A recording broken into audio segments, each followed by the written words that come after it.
Yang pertama, akses database pada Indosoft. Klik project, kemudian klik option, kemudian tentukan Windows, target system Windows yang ingin digunakan. Di sini saya menggunakan Windows Operator Workstation. Kemudian tentukan resolusinya. Kemudian history formatnya, klik database, dan ganti default database-nya. Oke, di sini kita ganti, klik provider. Di sini saya menggunakan Microsoft Jet 4.0 oleh BB Provider. Klik next. Kemudian untuk membuatnya kita akan membuat Microsoft Access dulu. Kita klik Microsoft Access, kemudian klik untuk file name-nya terserah. Di sini saya akan membuat DB1. Kemudian tentukan filenya di mana disimpan. Oke, ada. Dan tentukan di sini saya menggunakan Microsoft Access Database 2002 sampai 2003 format, karena untuk membuat formatnya dalam bentuk MDB. Kemudian kita buat, kemudian disilangkan saja, di close saja, dan pilih DB1 tadi yang telah kita buat, kemudian di open. Maka untuk formatnya dia akan berubah menjadi MDB. Kenapa harus MDB? Karena dalam menggunakan Microsoft Jet 4.0 ini harus menggunakan formatnya MDB. Kalau ACCDB maka dia tidak akan terbaca. Jadi saat kita tes connection-nya maka dia tersambung. Ya, oke. Kemudian kita okekan saja. Untuk alarm database-nya formatnya sama. Ini tidak ada yang diubah. Kita okekan. Untuk event database juga sama. Karena dia langsung kalau di default database sudah kita ubah, maka alarm database dan event database juga sudah terubah. Untuk performa kontrolnya tidak ada yang diganti, dan untuk data protection-nya kita tidak buat.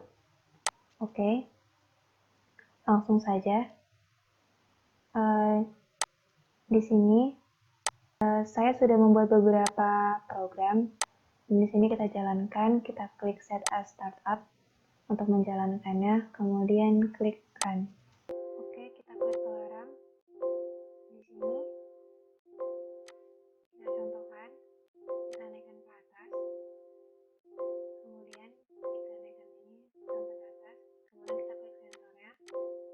Mengapa dia tidak bergerak dan tidak terbaca? Sebenarnya dia terbaca. Kita stop dulu. Kemudian kita klik di akses database kita. Kita buka database 1 tadi. Maka di sini alarm history dan event history-nya akan tersambung di data yang suhu tadi, yang sudah kita jalankan. Dia menyimpan database-nya ke dalam akses data yang sudah kita sambungkan tadi.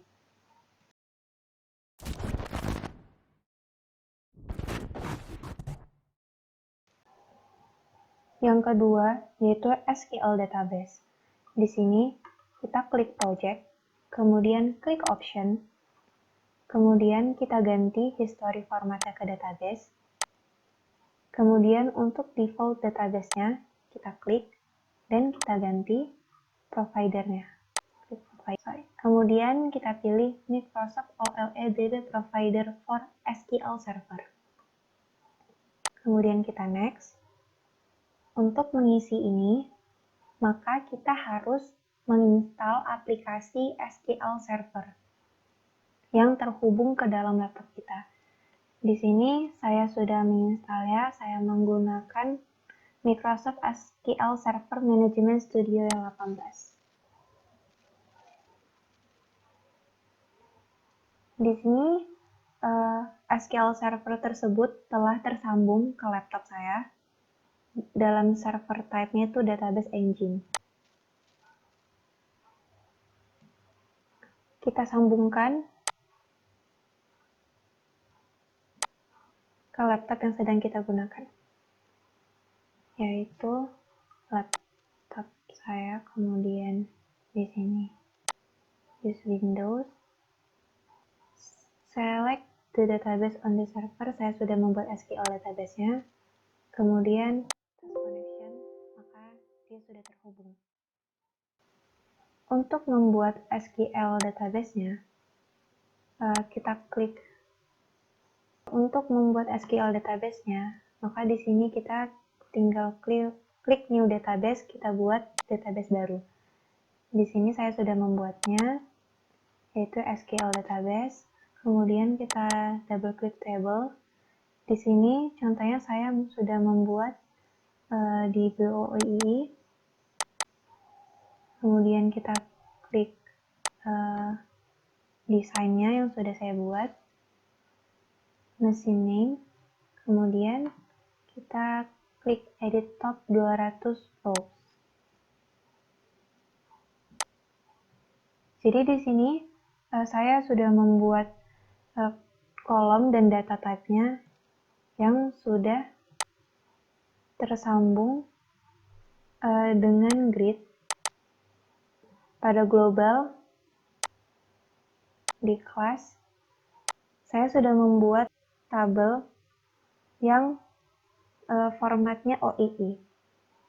Kemudian di SQL server kita yang terhubung dengan laptop harus juga berformat dengan OII untuk menyambungkan data tersebut. Untuk menyambungkannya harus berformat sama. Jadi ini kemudian kita buka di datasheet view-nya, kita lihat, kita sesuaikan. Di sini integer untuk uptime dan downtime-nya, data type-nya itu integer.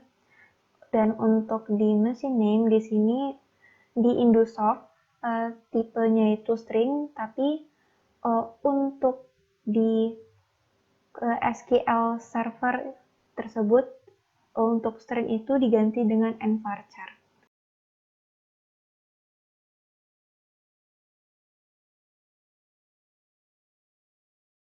Di sini saya membuat mesin 1 dengan bernilai 10. Di sini akan kita ganti menjadi 20. Sini kemudian ganti jadi 8. Kita ganti.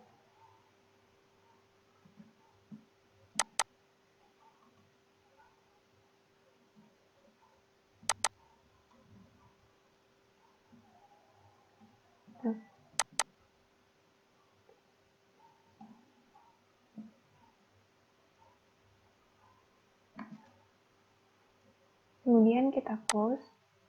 Setelah itu kita set as startup. Kemudian klik run. Klik grid. Maka sambung.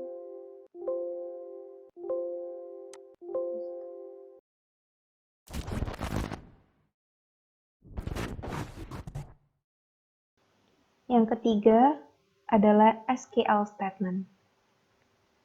Kita klik project, klik option, dan untuk database-nya kita klik database.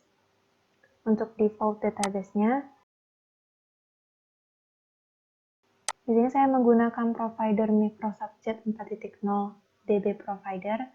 Kita klik next, kemudian kita pilih Microsoft Access Database yang sudah terkoneksi dengan format MDB. Kemudian kita tes koneksinya untuk membuktikan di sini koneksinya sudah berhasil terhubung. Oke. Kita klik OK. Sini klik OK. Untuk mengkoneksikan SQL statement, kita harus membuat suatu koneksi dulu dengan akses database-nya dengan cara klik tags yang di bawah, kemudian kita double klik database atau ERP, kita double klik. Di sini saya akan membuat connection dengan klik kanan, insert, tentukan nama database connection-nya. Di sini saya akan buat DB. Kemudian untuk connection string-nya, di sini kita klik next. Saya memilih Microsoft Jet 4.0 oleh DB provider. Next, untuk connection-nya, di sini kita pilih masukkan yang file yang tadi, yaitu DB1. Kita tes connection lagi. Sudah berhasil terkoneksi. Kemudian ke graphics, kita klik SQL. Kemudian dengan tipe FB script untuk membuat codingan seperti di bawah. Di sini saya akan membuat create table my table. Saya akan membuat table dengan nama my table. Oke, untuk awalnya kita buat table dulu dengan nama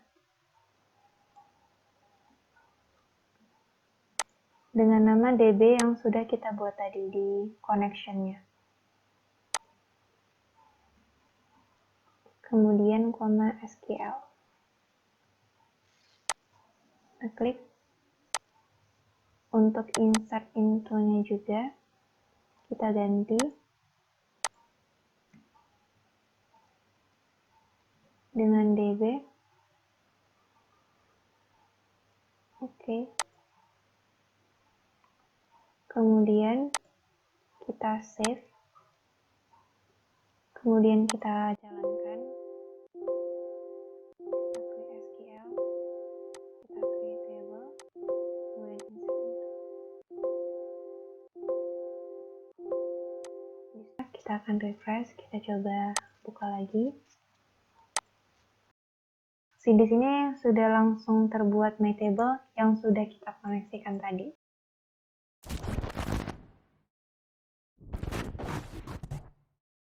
Yang keempat, di sini saya akan membahas tentang translation. Kita klik insert, kemudian di global atas di sini ada translation. Untuk yang di global yang kita klik bawah, di sini ada translation juga. Kita pilih salah satu, saya pilih yang di atas.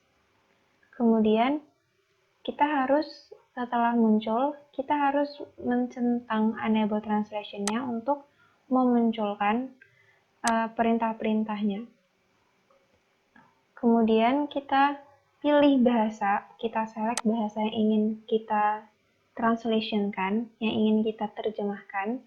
Di sini saya pilih bahasa Indonesia, dan untuk menambahkan bahasa-bahasa lainnya kita bisa klik add, kemudian kita pilih bahasa yang ingin kita terjemahkan.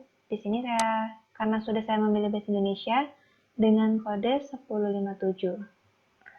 Dan untuk search language-nya di sini menggunakan bahasa Inggris United States dengan kode 1033.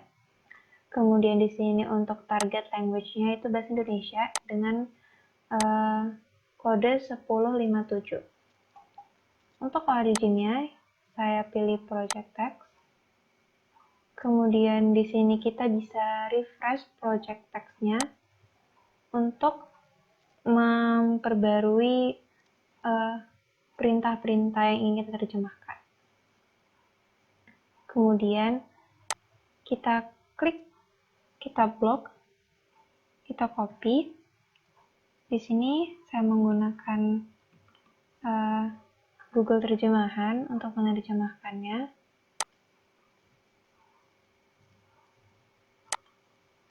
Kita double klik, kita terjemahkan. Kemudian bahasa Indonesianya kita copy. Kemudian kita pastekan di Indosoft kita. Kemudian di sini saya akan menambahkan kita ke header. Di sini saya akan menambahkan button untuk translation-nya. Ada 2 button. Yang pertama ini untuk English. Kita beri caption English, kita recommend. Kita pilih tipenya itu built-in language. Kemudian di kolom expression kita bisa masukkan set language. Set language. Kemudian kita pilih tipe kode bahasa Inggris yaitu 1033. Ini. Begitu juga button yang di sampingnya. Yang kita beri caption Indonesia. Indonesia. Kemudian klik comment. Untuk tipenya itu sama, built-in language. Di kolom expression kita masukkan perintah set language untuk bahasa Indonesia dengan menggunakan kode 1057. Kemudian di sini kita close, kita save. Di close, di save. Yes. Kemudian kita jalankan aplikasinya. Maka akan muncul tampilan seperti ini. Di sini muncul itu dalam bentuk bahasa Indonesia. Kemudian kita untuk ke English dan bahasa Indonesia.